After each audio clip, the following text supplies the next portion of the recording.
দেখো আজকে আমরা তোমাদের একটা সংজ্ঞা লিখে করে দেই, প্রশ্ন লিখে দেই। কেন্দ্রস্থ কোণ ও বৃত্তস্থ কোণ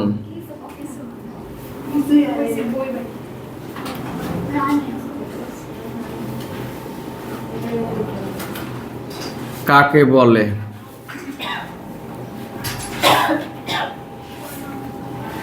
চিত্র সহ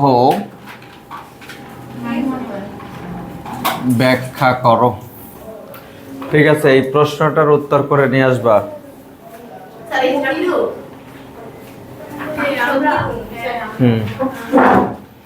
এখন দেখো, এটা তোমরা বই থেকে সংজ্ঞাটা পড়ে নিবে, ঠিক আছে, অথবা গাইড থেকে। আমি এই সংজ্ঞার ব্যাপারে বুঝাই দিতেছি, ঠিক আছে, সংজ্ঞাটা লিখে দিচ্ছি না, এই আর কি। দেখো, আমি একটা চিত্র নিলাম, বৃত্ত, ঠিক আছে, ভালো করে বুঝবে এবং এগুলো লিখবে, ঠিক আছে। দেখো, বৃত্তের পরিধির উপর আমরা দুইটা বিন্দু নিলাম, একটা বিন্দু এ বি আর এটা হচ্ছে সি, আর এটা এখানে একটা ডি দিয়ে রাখলাম। দেখো, পরিধির উপরে দুইটা বিন্দু নিছি, দুইটা বিন্দুকে আমি দেখাইছি, আর বি বিন্দু হচ্ছে এখানে যে কোনো জায়গায় আছে, আর ডি বিন্দু হচ্ছে এখানে যে কোনো জায়গায় আছে। তোমাদের মনোযোগের যথেষ্ট অভাব আছে। এইখানে যে কোনো জায়গায় এ আর এখানকার যে কোনো জায়গায় ডি আছে। তাইলে যে দুইটা বিন্দু আমি এখানে দেখাইছি, এ আর সি কে, তো এ আর সি হচ্ছে তোমার এই এ আর সি বিন্দু বৃত্তটাকে দুটি চাপে বিভক্ত করছে। একটা হচ্ছে এ বি সি চাপ আর একটা হচ্ছে এ ডি সি চাপ। এখানে তুলনামূলক, আচ্ছা, কম্পাস দিয়ে আমরা যখন ঘুরাই, পুরাবৃত্ত না আঁকলে সেটা একটা চাপ হয়, পুরাবৃত্ত না আঁকলে সেটা কি চাপ। তাহলে তোমারে যদি আমি বলি যে এটা হইতেছে আমার একটা চাপ, এই চাপটা এই চাপ থেকে ছোট না? এ বিসি চাপ এ ডিসি চাপ থেকে ছোট না? তাহলে তুলনামূলক ছোট চাপকে উপচাপ বলে এবং বড় চাপকে অধিচাপ বলে, ঠিক আছে। তাহলে এখানে হচ্ছে এ বি সি হচ্ছে উপচাপ, লিখে রাখবা। এ ডি সি হচ্ছে অধিচাপ, ঠিক আছে। আর A B C O A D C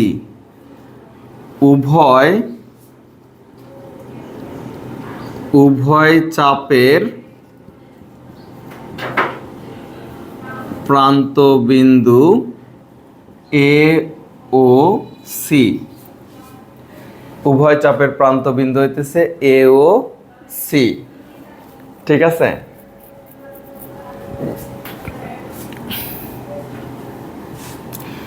এখন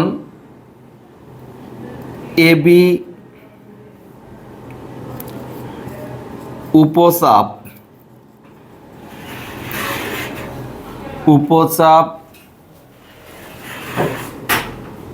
উপচাপের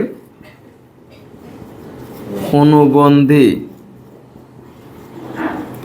চাপ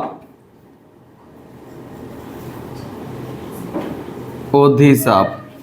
উপচাপের অনুবন্ধী চাপ হইতেছে অধিচাপ, আর অধিচাপের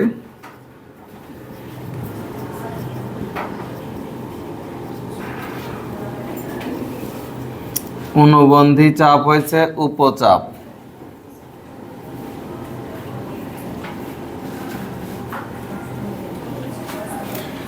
তাহলে উপচাপের অনুবন্ধী চাপ অধিচাপ আর অধিচাপের অনুবন্ধী চাপ উপচাপ।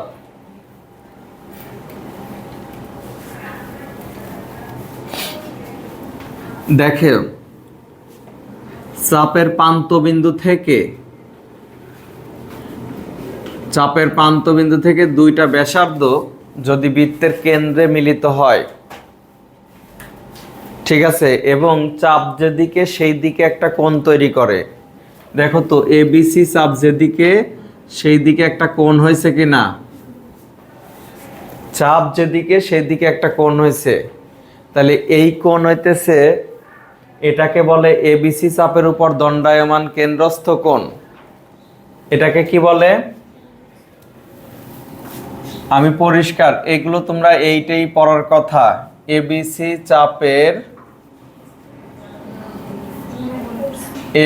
চাপের ওপর দণ্ডায়মান কেন্দ্রস্থ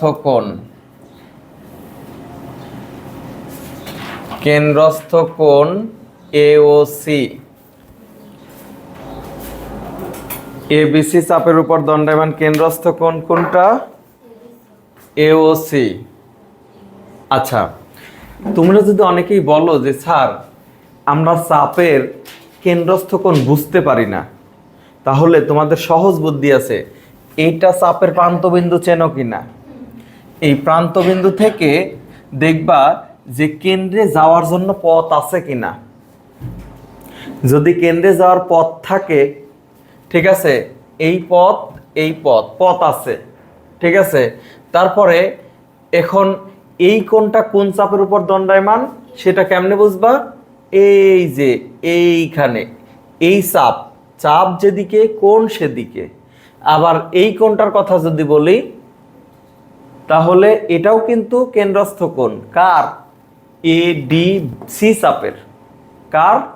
এডিসি চাপের। তাহলে এবিসি চাপের উপর দণ্ডায়মান কেন্দ্রস্থ কোণ এওসি।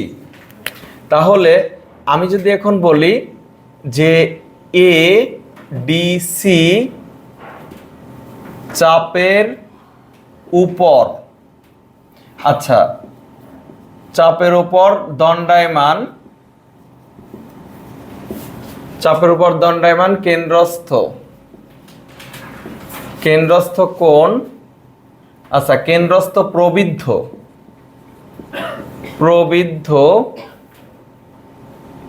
কোণ এওসি। দেখো এবিসি চাপের উপর দণ্ডায়মান কেন্দ্রস্থ কোণ হচ্ছে এওসি, আবার এখানেও লিখলেন কেন্দ্রস্থ প্রবৃদ্ধ কোণ এওসি। তাহলে দুইটা আলাদা করব কেমনে?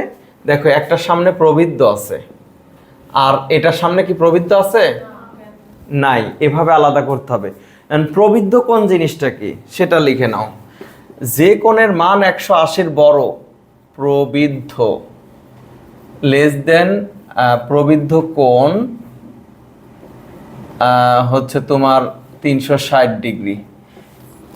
2 সমকোণ থেকে বড় 4 সমকোণ থেকে ছোট কোণই হচ্ছে প্রবৃদ্ধ কোণ। 2 সমকোণ থেকে বড় 4 সমকোণ থেকে ছোট কোণই হচ্ছে প্রবৃদ্ধ কোণ। এখন দেখো তো এই যে চাপ, এর খেয়াল করবা, ভালো করে বুঝে, মনোযোগ গুরুত্বপূর্ণ। তুমি যদি লেখা এবং বুঝা একসাথে না পারো, লেখা বন্ধ। বাসায় গিয়ে ভিডিওটা অন করে একটু টেনে দিয়ে তুমি এসে জাস্ট এই লেখাগুলো তো একবারে পাওয়া যাবে না, পজ করে লিখে নিতে পারবা। কিন্তু বুঝটা আছে সবচেয়ে গুরুত্বপূর্ণ। আর যদি তা না হয় আমি তোমাদের সুযোগ দেব, লেখার সুযোগ দেব। বোঝা আগে। দেখো এডিসি, এই যে চাপ, এই চাপের উপর দণ্ডায়মান কেন্দ্রস্থ কোণ, আমি বলছি কেন্দ্রস্থ কোণ চাপের দিকে হতে হবে। তাহলে দেখো তো এই দিকটা না, তাহলে এই কোণটা, এই যে কোণটার কথা বলতেছি, এই কোণটা 2 সমকোণ থেকে বড় না? এই যে দেখো এই কোণটা কত, মনে করো যে এই কোণটা কত? 2 সমকোণ।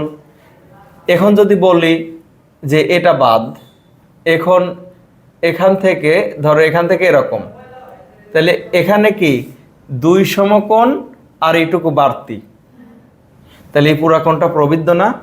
তাহলে এখানে প্রবৃদ্ধ কোণ আছে। কি আছে? বুঝতে পারছো? তাহলে এডিসি চাপের উপর, তাহলে চাপ যেদিকে কেন্দ্রস্থ কোণ ওদিকে, বৃত্তস্থ কোণ ওদিকেই, ঠিক আছে? আচ্ছা, এখন তোমাদের এইটুকু লেখা হয়েছে কিনা বলো।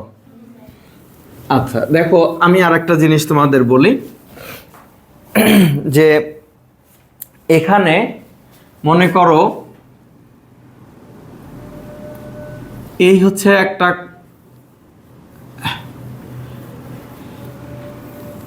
চাপের প্রান্ত। দেখো এখানে চাপের প্রান্ত কোনটা, এ আর সি। এ আর সি থেকে বৃত্তের পরিধির উপর যাওয়ার জন্য দুইটা পথ আছে কিনা, এই যে পরিধির উপর ডি বিন্দুতে যাওয়ার পথ আছে না, তাহলে ডি বিন্দুতে যে কোণটা হয়েছে এটাকে বলে বৃত্তস্থ কোণ। এটাকে কি বলে, বৃত্তস্থ কোণ। তাহলে বৃত্তস্থ কোণ কেমনে হয়, দুইটা জ্যা বৃত্তের পরিধির উপর ছেদ করলে, দুইটা জ্যা বৃত্তের পরিধির উপর ছেদ করলে সেটা হয় বৃত্তস্থ কোণ। বুঝা গেছে? আর যদি দুইটা ব্যাসার্ধ কেন্দ্রে মিলিত হয় তাহলে সেটা কি হবে, কেন্দ্রস্থ কোণ। এখন তাহলে দেখো তো, আমি যদি তোমার এরকম করে বলি এবিসি চাপের উপর, এবিসি চাপের উপর দণ্ডায়মান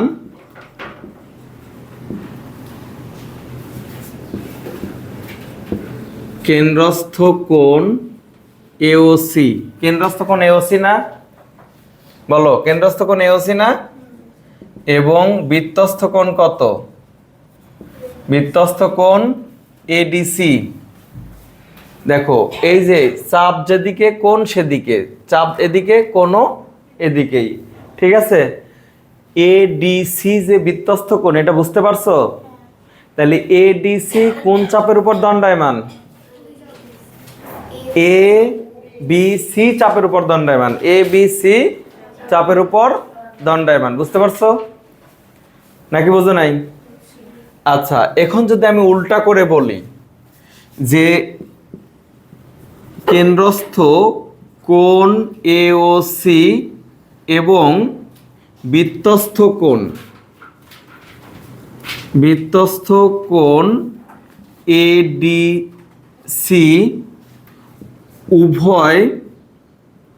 উভয়ই দ্বারা এ বি সি চাপ খণ্ডন করে।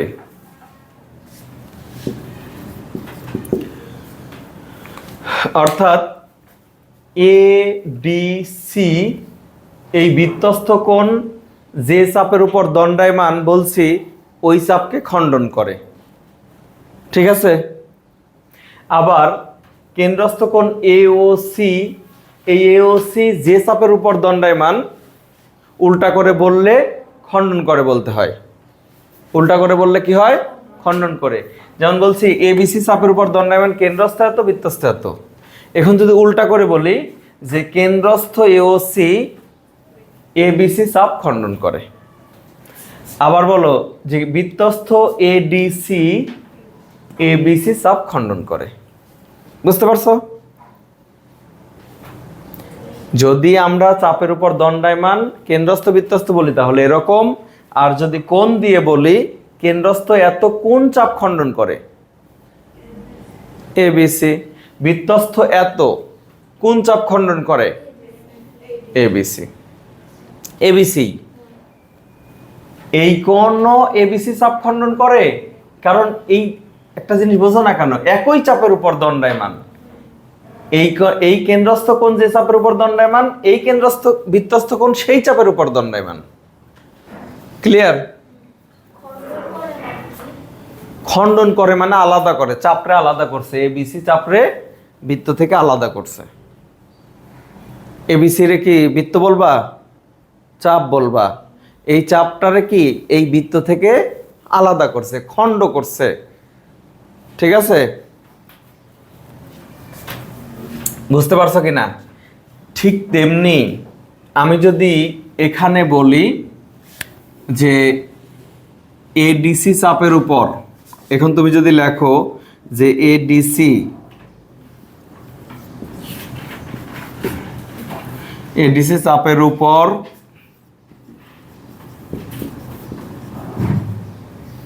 দণ্ডায়মান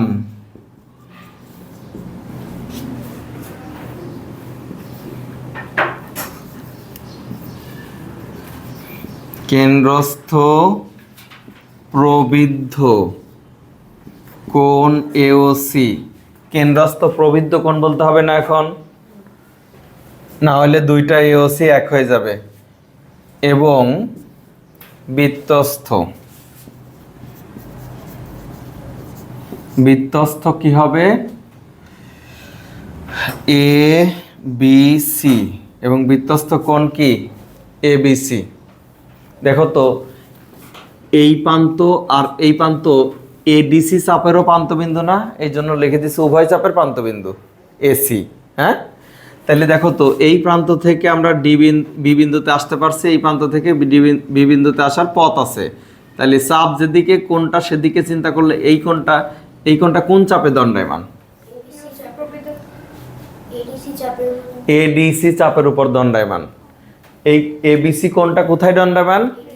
এডিসি চাপের উপর দণ্ডায়মান। এডিসি চাপের প্রান্তবিন্দু দেখো না, প্রান্তবিন্দু থেকে এখানে মিলিত হয়েছে না?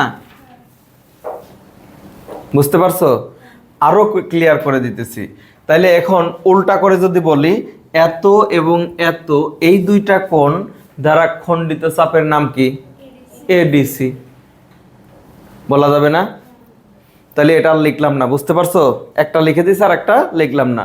যদি বলি যে প্রবৃদ্ধ এওসি, প্রবৃদ্ধ এওসি মানে কেন্দ্রস্থ কোণ দ্বারা খণ্ডিত চাপ কত? বুঝো নাই?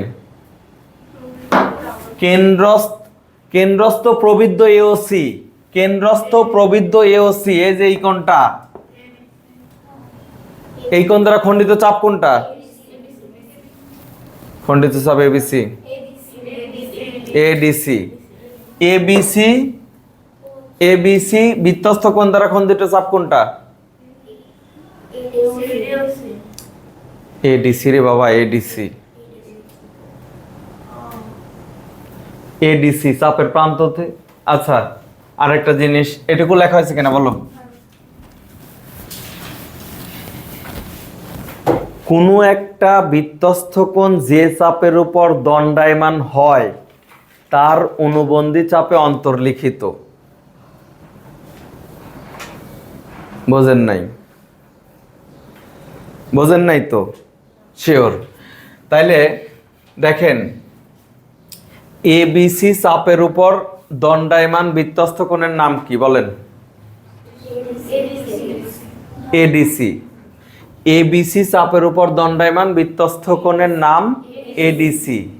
এবিসির চাপে কি নাম রাখছিলাম আমরা? উপচাপ। তাহলে এবিসি হচ্ছে উপচাপ, উপচাপের উপর দণ্ডায়মান বৃত্তস্থ কোণ কার অভ্যন্তরে? এডিসি চাপের অভ্যন্তরে। এই জন্য আমি কথাটা বলছি, কোন বৃত্তস্থ কোণ যে চাপের উপর দণ্ডায়মান তার অনুবন্ধী চাপে অন্তর্লিখিত। আচ্ছা, এভাবে লিখে নেন।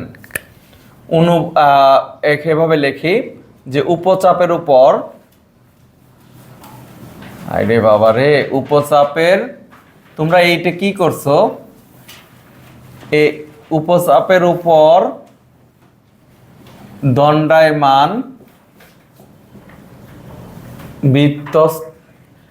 বৃত্তস্থ কোণ, উপচাপের উপর দণ্ডায়মান বৃত্তস্থ কোণ অধিচাপে, অধিচাপে অন্তর্লিখিত। অধিচাপে অন্তর্লিখিত তার মানে যে চাপের উপর দণ্ডায়মান তার অপর চাপে অন্তর্লিখিত হয়। এর পরেও যদি কেন্দ্রস্থ কোণ বৃত্তস্থ কোণ না চেনো তাহলে আর আমি কি বলবো?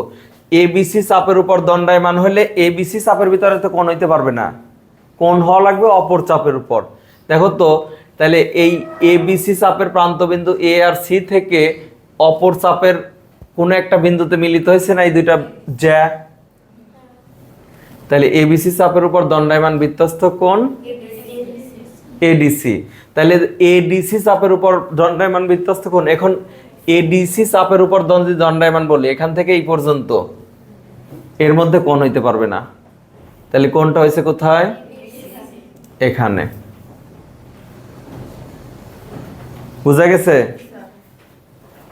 তাহলে যে চাপের উপর দণ্ডায়মান অপর চাপে বা অনুবন্ধী চাপে অন্তর্লিখিত, কারণ একটা চাপ আর একটা চাপের অনুবন্ধী চাপ বলে। ঠিক আছে, তাহলে এখন দেখো অধিচাপের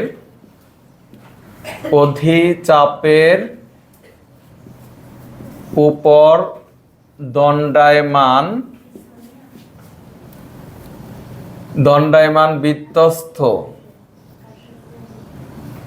বৃত্তস্থ কোণ উপচাপে অন্তর্লিখিত।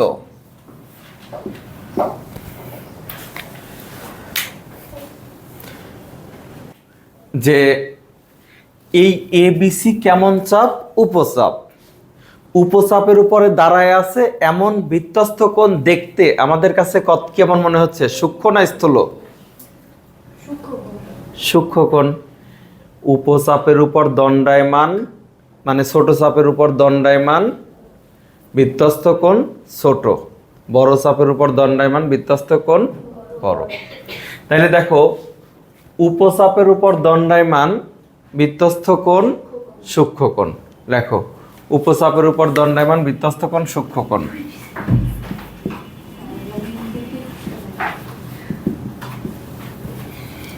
উপচাপের ওপর দণ্ডায়মান বৃত্তস্থ কোণ। উপচাপের উপর দণ্ডায়মান বৃত্তস্থ কোণ কি হবে? সূক্ষ্ম কোণ। ঠিক আছে। আর অধিচাপের উপর দেখো তো এডিসি অধিচাপ না, আর অধিচাপের উপর যে বৃত্তস্থ কোণ আমরা দেখতেছি সেই কোণটা 90-র চাইতে বেশি মনে হইতেছে না? তাহলে সেটা কি হবে বলো? স্থূল কোণ। তাহলে অধিচাপের উপর, দুইটাই এমসিকিউ, ঠিক আছে? অধিচাপের উপর দণ্ডায়মান বৃত্তস্থ, অধিচাপের উপর দণ্ডায়মান বৃত্তস্থ কোণ হচ্ছে স্থূল কোণ।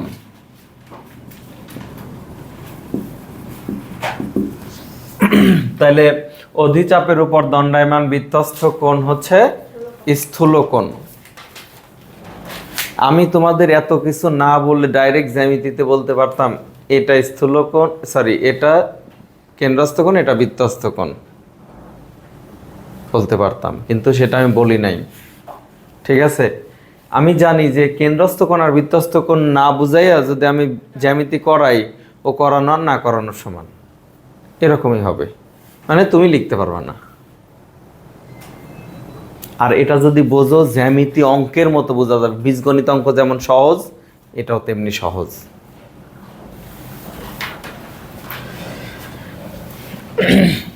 তাইলে হয়েছে কিনা?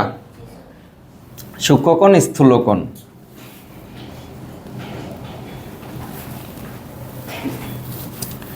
এখন আর একটা জিনিস তোমাদের বলি, যে এখানে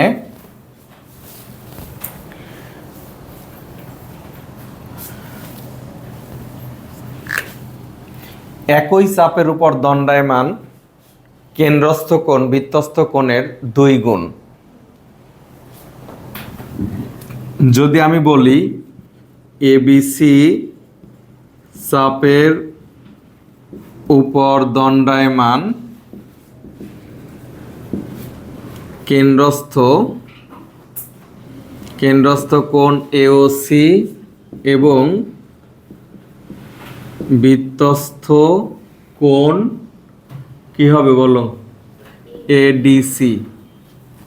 তাহলে কেন্দ্রস্থ কোণ হচ্ছে AOC is equal to 2 into ADC. কেন্দ্রস্থ কোণ বৃত্তস্থ কোণের 2 গুণ।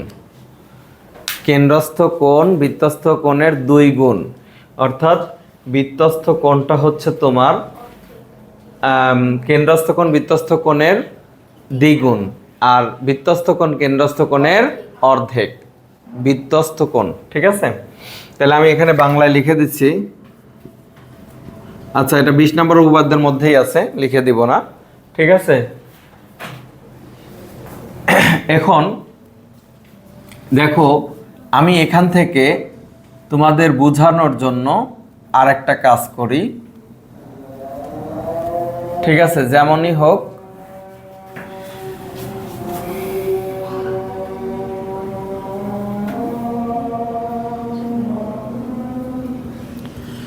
আচ্ছা দেখো, এটার নাম দিলাম ই। বলো তো, এবিসি চাপের উপর দণ্ডায়মান বৃত্তস্থ কোণ, তুমি বলো, সোনিয়া বলো। এবিসি চাপের উপর দণ্ডায়মান বৃত্তস্থ কোণ কয়টা?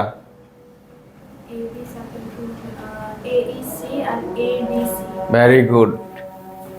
এবিসি চাপের উপর দণ্ডায়মান বৃত্তস্থ কোণ একটা আছে এডিসি, আর একটা আছে এইসি। এইসি দেখো, এই যে পথ আছে, দেখছো? তাহলে একই চাপের উপর দণ্ডায়মান বৃত্তস্থ কোণগুলো পরস্পর সমান। তাহলে দেখো, এবিসি চাপের উপর দণ্ডায়মান বৃত্তস্থ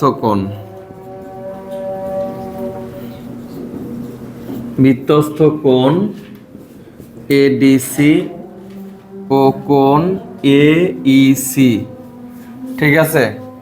সুতরাং এই যে এডিসি কি, একটা বৃত্তস্থ কোণ, এইসি কি, একটা বৃত্তস্থ কোণ।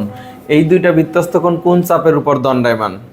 একটা চাপের উপর দণ্ডায়মান, তাই না?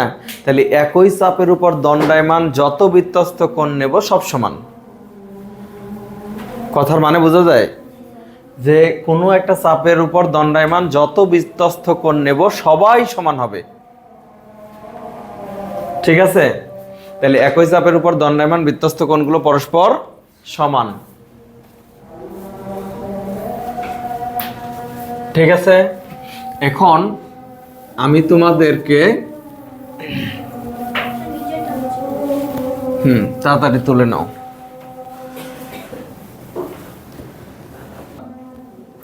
উপপাদ্য 20, উপপাদ্য 20। এখানে উপপাদ্য 20-এ বলা আছে কোনো বৃত্তের কেন্দ্রস্থ কোণ, একই চাপের উপর দণ্ডায়মান কেন্দ্রস্থ কোণ বৃত্তস্থ কোণের দ্বিগুণ।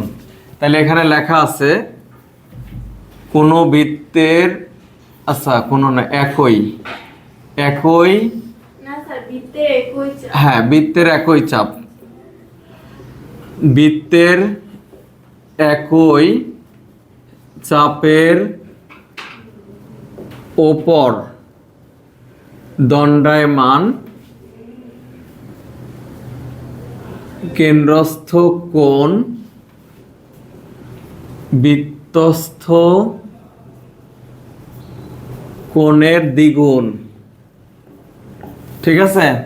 কেন্দ্রস্থ কোণ বৃত্তস্থ কোণের দ্বিগুণ, উল্টা করে বললে বৃত্তস্থ কোণ কেন্দ্রস্থ কোণের অর্ধেক, ঠিক আছে। আচ্ছা, তাহলে প্রশ্ন পরিচিত রাখবো। একটি মানে বৃত্তের একই চাপ, তার মানে একটা বৃত্ত নিতে হবে, বলতেছে বৃত্ত নিলাম, ঠিক আছে। একই চাপের উপর দণ্ডায়মান, মনে করো এখানে আমি হচ্ছে সিবি, মনে করো এটা বি দিলাম, আর এটা আছে ডি, ঠিক আছে। কেন এটা দিলাম? বলছে যে বৃত্তের একই চাপের উপর দণ্ডায়মান কেন্দ্রস্থ কোণ। তাহলে বৃত্ত নেওয়ার পরে বৃত্তের চাপ ঠিক করতে হবে। তাহলে চাপ নিতে হলে বৃত্তের উপর দুইটা বিন্দু নেওয়া লাগবে, এই একটা, মনে করো এটা আমি দিলামই না, এটা পরে। তাহলে এটা হচ্ছে বৃত্তের কেন্দ্র। তাহলে এইটা হইতেছে কি বলতো? কেন্দ্রস্থ কোণ। এটা কি? তাহলে মনে বলছে না বৃত্তের একই চাপের উপর দণ্ডায়মান কেন্দ্রস্থ কোণ নিতে বলছে। কেন্দ্রস্থ কোণ নিতে হলে বৃত্তের কেন্দ্র আর চাপের প্রান্তবিন্দু যোগ করতে হবে, তাই না? তারপরে বৃত্তস্থ কোণ নিতে হলে, এখন যদি এই চাপের উপর দণ্ডায়মান বলি, তাহলে বৃত্তস্থ কোণ অপর চাপের উপর হবে। কোনটা কোন চাপের উপর হবে? এই চাপের উপর দণ্ডায়মান বললে অপর চাপের উপর কোণ হবে না? তাইলে এখানে একটা বিন্দু নিলাম, বললাম যে এই যে এটা আর এটার নাম দিলাম হচ্ছে ডি, আর এখানে একটা সি দিলাম। ঠিক আছে, বুঝতে পারছো? এখন দেখো তো এই এসিবি চাপের উপর দণ্ডায়মান কেন্দ্রস্থ কি এও বি।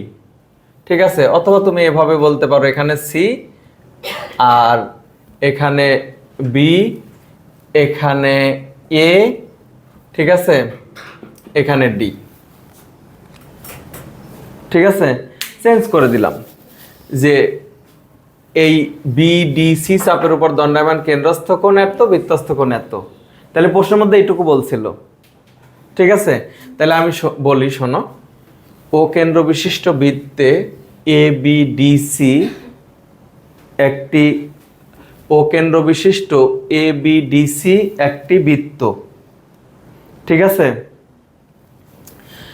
বিওসি হচ্ছে বিওসি, এই একই চাপ বিডিসি এর উপর দণ্ডায়মান বৃত্তস্থ কোণ কেন্দ্রস্থ কোণ এ বিওসি, আর হচ্ছে বৃত্তস্থ কোণ হচ্ছে বিএসি।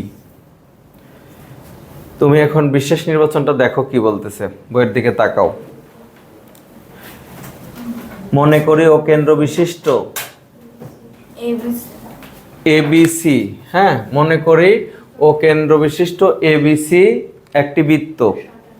ও কেন্দ্র বিশিষ্ট এবিসি কি একটি বৃত্ত। তারপরে কি বলছে দেখো, বলছে যে এবং তার একই উপচাপ, এটা কি উপচাপ না? একই উপচাপ বিসি এর উপর দণ্ডায়মান, একই উপচাপ মানে বৃত্তের একই উপচাপ বিসি এর উপর দণ্ডায়মান কেন্দ্রস্থ কোণ এত, বৃত্তস্থ কোণ এত। নাম বললে পরে কেন্দ্রস্থ হবে বিওসি আর বৃত্তস্থ হবে সে বিএসি 2 ইন্টু, এটা প্রমাণ করতে হবে। ঠিক আছে, বুঝতে পারছো কিনা? এখন দেখো অঙ্কনে বলতেছে এসি কেন্দ্রগামী নয়, এসি কেন্দ্রগামী নয়। এসি কি কেন্দ্র দিয়ে গেছে? না। তাহলে এক্ষেত্রে কেন্দ্রগামী রেখাংশ এডি, এক্ষেত্রে কেন্দ্রগামী রেখাংশ এডি আঁকি। ঠিক আছে, দেখো এখানে বলছে এক্ষেত্রে কেন্দ্রগামী রেখাংশ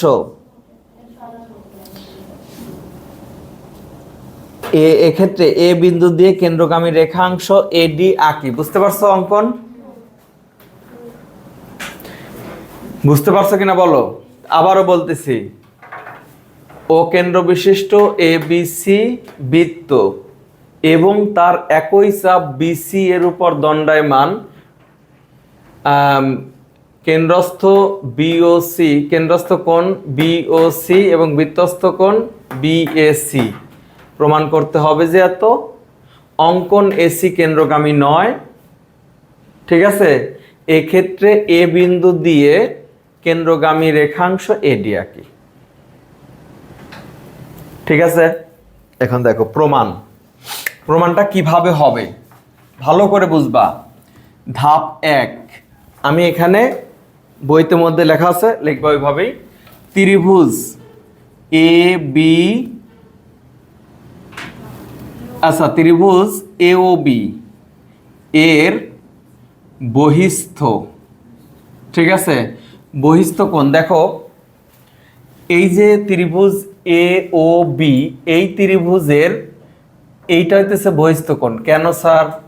কারণ ও এর বর্ধিত করছে, বর্ধিত অংশ ওই ত্রিভুজের একটা বাহুর সাথে কোণ তৈরি করতে হবে। বহিস্থ কোণ হয় কেমন দেখো, এই যে এরকম, এটা হচ্ছে এই বাহুর বর্ধিতাংশ এটা, আর ত্রিভুজের এই বাহু মিলে এখানে যে কোণটা উৎপন্ন হয়েছে এটাকে বলে বহিস্থ কোণ। এই বহিস্থ কোণের নাম যদি জেড হয়, এটা হচ্ছে অন্তস্থ কোণ। এটাকে কি বলে?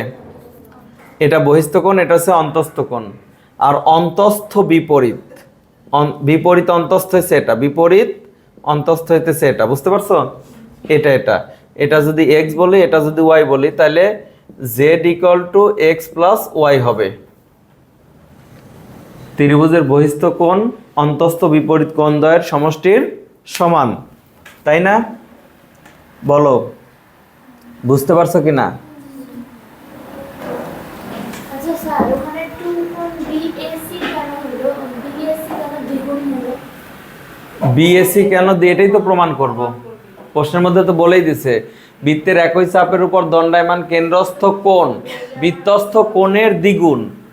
বৃত্তস্থ কোণ কত? বিএসি না, তার দ্বিগুণ হচ্ছে বিওসি। বিএসি এর 2 গুণ হচ্ছে বিওসি, তাহলে BOC equal to 2 into BAC না, দ্বিগুণ। এখন দেখো বৃত্তস্থ কোণ, তাইলে দেখো এইটা হচ্ছে এ ও বি ত্রিভুজের বহিস্থ কোণ না এটা? তাহলে এই বহিস্থ কোণ আমরা কি নাম দেব? B O D is equal to বিপরীত অন্তস্থ কোণ। বলো তো এটা কি? অন্তস্থ। এটা কি? অন্তস্থ। আর এটা আছে অন্তস্থ বিপরীত, ঠিক আছে? তো কোণ ও বি এ প্লাস হচ্ছে কোণ ও এ বি, এই যে এই কোণ, এই কোণ আর এই কোণ নিলাম, নাম দিছি ও B A O A B, ঠিক আছে? ত্রিভুজের বহিস্থ কোণ অন্তস্থ বিপরীত কোণ দ্বয়ের সমষ্টির সমান। এখন দেখো এখানে এখানে যথার্থতা দিবা, ত্রিভুজের বহিস্থ কোণ অন্তস্থ বিপরীত কোণ দ্বয়ের সমষ্টির সমান, বুঝতে পারছো? আচ্ছা, এটা হচ্ছে ধাপ 1 গেল। ধাপ 2, ধাপ 2 ত্রিভুজ A O B A O A is equal to O B, কারণ হইতেছে একই বৃত্তের ব্যাসার্ধ সমান হয়। একই বৃত্তের ব্যাসার্ধগুলো কি হয়? সমান হয়। তাইলে বলো তো যে এ ও বি কেমন ত্রিভুজ? ওরে বাবা, সমকোণী সমদ্বিবাহু ত্রিভুজ। এখানে লেখাও দেখতেছো, এ ও বি ত্রিভুজের ও এ আর ও বি কেমন ত্রিভুজ? সমদ্বিবাহু ত্রিভুজ। তোমরা যদি এই জিনিসটা বলতে না পারো যে সমদ্বিবাহু ত্রিভুজ, তাহলে সমদ্বিবাহু ত্রিভুজের ভূমি সংলগ্ন কোণ দ্বয় সমান হয়। ভূমি কোনটা? এটা আর এটা যদি সমান হয় তাহলে এটা ভূমি না? পরিমিতির মধ্যে পড়াইছি না? সমদ্বিবাহু ত্রিভুজের ভূমি সংলগ্ন কোণ দ্বয় সমান হয়। তাহলে এটা আর এটা যেহেতু সমান, তাহলে সমদ্বিবাহু ত্রিভুজ হয়েছে। তাহলে O A O B A is equal to O A B, এখানে যথার্থতা দিবা, সমদ্বিবাহু ত্রিভুজের ভূমি সংলগ্ন কোণ দ্বয় সমান। বুঝা গেছে? এখন দেখো এইটা, এই জায়গাটায় যে 2টা কোণ আমরা যোগ দিয়ে লিখছি, এখানে সেই 2টা কোণ সমান লিখছি, তাই না? তাহলে ধাপ 3-এ তোমার হইতেছে এই সমীকরণের মধ্যে এখান থেকে মান নিয়ে এখানে বসানো যাবে। এই সমীকরণের মধ্যে, এটা একটা সমীকরণ তাই না, এই যে বাম পক্ষ ডান পক্ষ, এই সমীকরণের মধ্যে এখান থেকে মান নিয়ে বসানো যাবে। এখন প্রশ্ন হইতেছে স্যার কোন মান বসাবো? ঠিক আছে, কার মান বসাবো? আমার এই কোণ নিলে আমরা প্রমাণ করতে পারবো না, এই কোণ নেব, এই কোণ আমাদের রাখতে হবে। তাহলে দেখো তো এখানে এই কোণ হচ্ছে এটা, তাহলে এটা আমার রাখতে হবে, তাহলে মান নিতে হবে কার? এটার। তাহলে এটার মান কত? ও এ বি। তাহলে দেখো ধাপ 1, ধাপ 1 ও ধাপ 2 থেকে কি হয়? বিওডি ইজ ইকুয়াল টু, এইটা আর থাকবে না, এইটা আর থাকবে না, না থেকে কে আসবে ওর জায়গায়? ও এ বি প্লাস হচ্ছে ও এ বি। তাহলে কোন কোণ নিতে হবে? এই কোণ নিলে হবে না, এই কোণ। আমি তোমাদের আর একটা টেকনিক দিচ্ছি। এখানে এখানে বলো তো কেন্দ্রস্থ কোণ, বিসি চাপের উপর দণ্ডায়মান কেন্দ্রস্থ কোণ দ্বিখণ্ডিত হয়েছে না? এই এডি নেওয়ার কারণে এই কোণ দ্বিখণ্ডিত হয়েছে এই এক ভাগ এই এক ভাগ, আর এই কোণটাও দ্বিখণ্ডিত হয়েছে, এই এক ভাগ এই এক ভাগ। তাহলে সম্পর্ক সবসময় তৈরি হবে, সম্পর্ক করাবো এটার সাথে এটার, আর এটার সাথে এটার। সম্পর্ক কার সাথে কার করাবো বুঝতে পারছো? সম্পর্ক সবসময় করাবো হইতেছে কেন্দ্রস্থ কোণ যে আমার দুইটা ভাগে ভাগ হয়ে গেল আর বৃত্তস্থ কোণ যে আমার দুইটা ভাগে ভাগ হয়ে গেল, তাদের মধ্যে সম্পর্ক করব, তাদের মধ্যে সম্পর্ক তৈরি করব। ঠিক আছে, বুঝতে পারলা কিনা? তাহলে এই কারণেই আমার হচ্ছে এই কোণের মান হচ্ছে এটা, এই কোণ সমান এই কোণ, যেহেতু এই কোণের মান এটা, আমি এইটার পরিবর্তে এটাকে মান রাখবো, এই মানটা আমাদের রাখতে হবে। এটার মান বসালে কিন্তু আবার হবে না, প্রমাণ করতে পারবে না। আচ্ছা, এখন দেখো, তাহলে আমি বলবো যে BOD is equal to 2 into OAB হয়েছে। আচ্ছা, ধাপ 4-এ অনুরূপভাবে ত্রিভুজ AOC, ত্রিভুজ কি AOC থেকে পাওয়া যাবে কি COD is equal to 2 into, এই যে এটা হবে এটার দ্বিগুণ, এটা হবে এটার দ্বিগুণ, তাহলে 2 ইন্টু OAC বা CAO যেটাই বলো, কোনো সমস্যা নেই। এখন ধাপ 3 আর 4 থেকে পাই, তুমি বলবা যে ধাপ 3 ও ধাপ 4 থেকে পাই কি ABOD প্লাস হইতেছে COD ইজ ইকুয়াল টু 2, এটার ডান পাশেও 2 আছে, এটার ডান পাশেও 2 আছে, তাই 2টা কমন নিলাম, কমন নিয়েছে OAB প্লাস হচ্ছে OAC। এখন দেখো এখানে BOD এই কোণ প্লাস এই কোণ, তাহলে একসাথে কি হয়, কোণ BOC is equal to 2 into এই কোণ যোগ এই কোণ, এই কোণ যোগ এই কোণ, তাহলে কি হয়, পুরো এটা হয় 2BAC। এই যে কেন্দ্রস্থ কোণ বৃত্তস্থ কোণের দ্বিগুণ প্রমাণ হয়ে গেল। বুঝতে পারছো কিনা? HW রাখো।